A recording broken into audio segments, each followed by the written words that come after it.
Kasut apa pula hari ni? Ini ialah Adidas Predator Elite FTFG Jude Bellingham punya edition. Predator 25 punya version color dia. Kalau kena cahaya, especially dia punya chrome tu kan, silver chrome tu. Lawa. Okay, ni salah satu kasut lawa lah Adidas buat untuk colorway ni kan. Dia macam metallic silver with white and this maroon. Boleh kata maroon ke? Maroon atau wine red kan, macam tu kan. And then dia punya stripe skin pun warna wine red ni. Ada sikit wine red dekat sini. But aku really suka tengok bawah ni. Macam cermin nampak muka aku tu. This is really nice.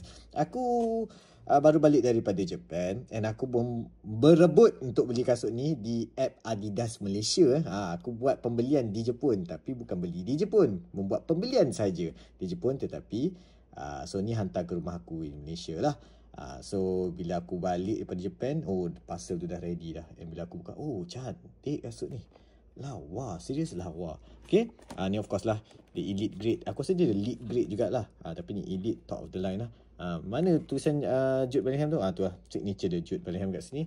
Dan dekat dalam tu pun nampak tu ada JB's tu, bukan Johor Bahru. Dan dia punya belakang lah, nampak tak? Signature Jude Bellingham. Di bawahnya unfortunately tiada apa-apa related to Jude Bellingham.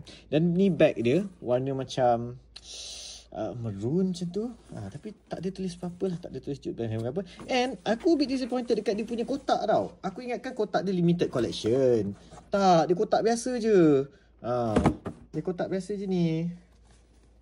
Itu je lah. Tapi kalau korang kan, what do you guys think? Cantik ke tak cantik? Adidas Predator Elite FTFG Jude Bellingham Edition.